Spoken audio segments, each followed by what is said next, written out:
दोस्तों, सतयुग से त्रेता युग, फिर त्रेता युग से द्वापर युग, फिर द्वापर युग से कलयुग तक बहुत कम इंसान ही ऐसे हुए हैं जो संसार में ईश्वर के प्रति अपनी परम भक्ति और श्रद्धा के सागर माने गए हैं। सतयुग से कलयुग तक हमने महान शिव भक्त रावण, श्री राम भक्त हनुमान जी, विष्णु भक्त प्रहलाद, श्री कृष्ण भक्त सुदामा, मीरा और राधा जी तथा ईश्वर के परम भक्त साईं बाबा और गुरु नानक देव जी जैसे अवतारी पुरुषों के बारे जानकर अपना जीवन धन्य किया है। लेकिन आज हम बात करेंगे कलयुग में जन्म लेने वाले एक ऐसे महान ईश्वर भक्त की जो कि एक मुस्लिम परिवार में पैदा हुए थे। जी हाँ, हम बात कर रहे हैं ईश्वर के महान भक्त हरिदास जी की, जिन्होंने भक्ति की दुनिया में एक बहुत ऊंचा नाम कमाया। ऐसे महान भक्त धरती पर बहुत कम ही पैदा होते हैं। जिसे ईश्वर की सच्ची भक्ति का मोह लग जाता है, उसके सामने संसार की हर मोह माया फीकी पड़ जाती है। चलिए शुरू करते हैं भक्त हरिदास के जीवन की अद्भुत भक्ति की कहानी। हरिदास जी का जन्म यशोहर जिले के एक छोटे से गांव बूडन में गरीब मुस्लिम परिवार में हुआ था। यह गांव आज के समय में बांग्लादेश में है। जब हरिदास जी का जन्म हुआ था तब बांग्लादेश भारत का ही हिस्सा हुआ करता था। इस गांव में एक गरीब मुस्लिम परिवार रहता था। इसी परिवार हरिदास खां का जन्म हुआ था। कहा जाता है कि हरिदास के पूर्वजन्म के ही स्वभाव तथा संस्कार ही थे, जी के चलते बाल्यकाल से ही हरिदास खां की श्रद्धा हरि नाम जपने में थी। जैसे जैसे वह अपने उम्र की किशोर अवस्था तक पहुँचे तब अपनी भक्ति चलते उन्होंने अपना घर और गृहस्थ जीवन त्याग कर वैराग्य ले लिया। इसके वन ग्राम के समीप हरिदास खां ने एक छोटी सी कुटिया बना ली और उसी में रहने लगे। हरिदास खां बहुत ही शांतिप्रिय और धैर्यवान साधु थे। कशा उनका गुण था तथा निर्भयता उनका आभूषण। हरिदास खां रोजाना 3 लाख हरि का नाम करते थे और जब भी जोर जोर से ऊंची आवाज में करते थे। एक दिन ऐसे ही वह जोर जोर से जाप कर रहे थे। उनकी आवाज वहां से गुजर रहे एक आदमी के कानों में पड़ी तो वह हरिदास खां के पास आया और कहने लगा कि आप इतना ऊंचा बोलकर क्यों जप कर रहे हो? आराम से भी तो कर सकते हो। भगवान बहरे नहीं है, मन में भी जाप करोगे, आपकी आवाज उन तक जरूर पहुंचेगी।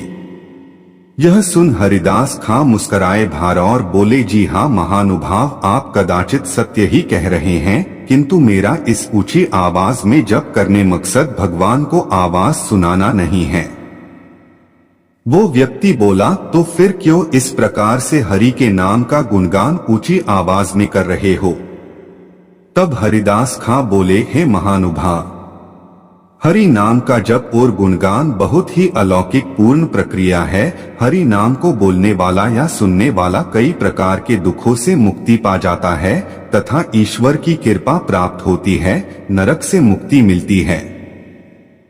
इसी वजह से हरि नाम का जप और गुणगान ऊंची आवाज में करता हूँ ताकि आसपास जहाँ तक भी मेरी आवाज पहुँच सके वहाँ मौजूद हर छोटे बड़े जीव जंतु तक पहुँच सके, ताकि वह भी अपने इस दुर्लभ जीवन से मुक्त होकर मोक्ष प्राप्त कर सके। इस हरि के निरंतर तेज स्वर जाप से आसपास का तमाम वातावरण हरि नाम से शुद्ध हो जाता है और चारों तरफ सकारात्मक ऊर्जा काम करने लगती है। हरिदास खां की इस बात को सुनकर वह व्यक्ति संतुष्ट हो गया। इस प्रकार धीरे धीरे हरिदास खां की ख्याति बढ़ती जा रही थी। बहुत से लोग उनसे इतने प्रभावित हुए कि वह भी ईश्वर भक्ति में लीन हो गए, रोज जप करने लगे। बहुत से लोग ऐसे भी थे जो हरिदास खां के प्रति बढ़ते लोगों में लोकप्रियता से बहुत जलते थे। जिनमें से रामचंद्र खां नाम का एक जमींदार था। उसने हरिदास खां की साधना और कीर्ति को नष्ट करने के लिए एक षड्यंत्र रचा और एक वेश्या को धन का लालच दिया। वेश्या तो थी भी ऐसी जो धन के लिए कुछ भी कर सकती थी। वेश्या तुरंत रामचंद्र खां की बातों में आकर उसकी बात मान गई। वेश्या बहुत ही खूबसूरत थी। वेश्या ने रात को खूब साज श्रृंगार किया और हरिदास खां की कुटिया की ओर चल देती है। जब वेश्या कुटिया में पहुंची तो हरिदास खां हरि की भक्ति में लीन थे। हरिदास खां के मुख के तेज और सौंदर्य को देखकर वेश्या में तीव्र काम वासना जागी। वह पूरी तरह निर्वस्त्र हो गई और हरिदास खां के चारों तरफ नृत्य करने लगी, हरिदास खां को स्पर्श करने लगी।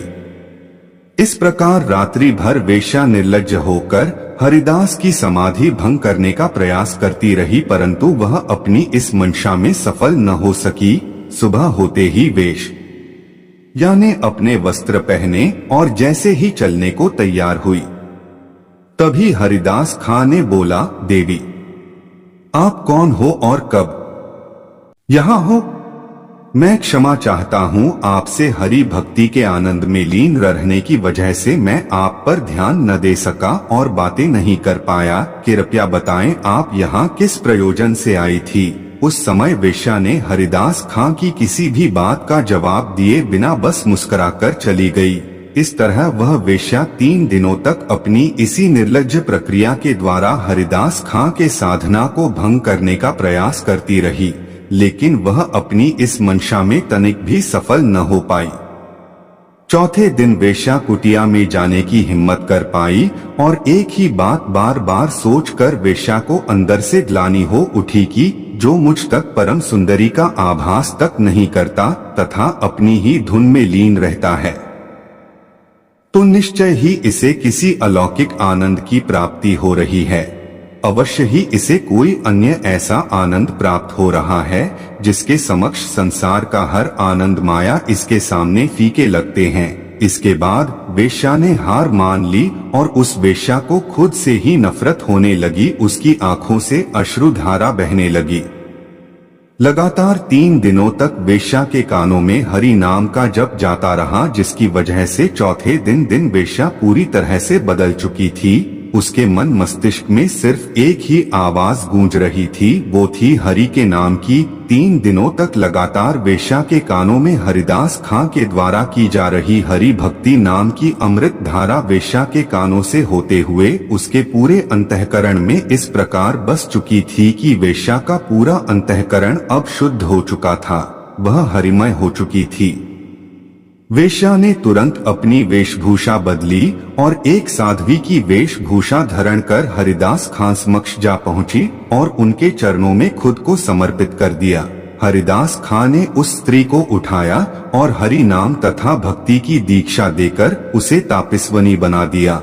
अब वह स्त्री सद्मार्ग पर चलने लगी तथा हरि भक्ति करने लगी। अब वह स्त्री भी उसी आनंद की प्राप्ति कर पा रही थी जिस हरि भक्ति के आनंद रस में डूबकर हरिदास खां जी गोते लगते थे।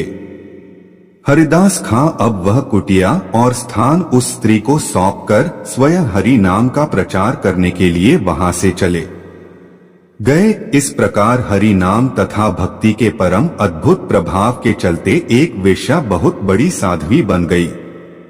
इधर हरिदास खां शांतिपुर नाम के एक नगर में पहुंचे। इस नगर में मुस्लिम शासन था, वहां कई हिंदू भी रहते थे। मुस्लिम शासन और क्रूर शासकों की वजह से आए दिन वह हिंदुओं को धर्म और भक्ति के नाम पर प्रताड़ित किया जाता था। अब ऐसे में वहां हरिदास खां को हिंदू ईश्वर की भक्ति करता देख कुछ मुस्लिम वर्ग बहुत क्रोधित हुआ, जिसके चलते यह बात नगर के बादशाह तक पहुंची। हरिदास खां को बादशाह के सामने लाया गया। बादशाह ने हरिदास खां को कारागार में डाल दिया।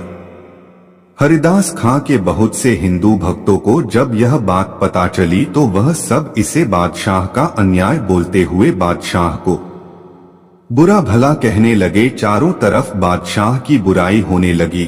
वहां कारागार में भी हरिदास खां के मनमोहक रूप और हरि भक्ति से प्रभावित होकर बहुत से कैदी उनके भक्त बन गए।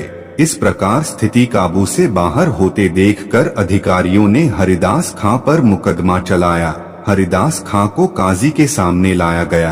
काजी साहब बोले, हरिदास, यह तुम्हारा बहुत अच्छा भाग्य है कि तुम एक मुस्लिम परिवार में जन्मे, फिर भी तुम काफिरों हिंदुओं के देवताओं का नाम क्यों जपते हो और उनके जैसा ही आचरण करते हो। हम तो हिंदू के घर का पानी भी नहीं पीते और तुम हिंदुओं के साथ रहते हो, खाते पीते हो और उन्हीं के भगवान का नमा जपते हो।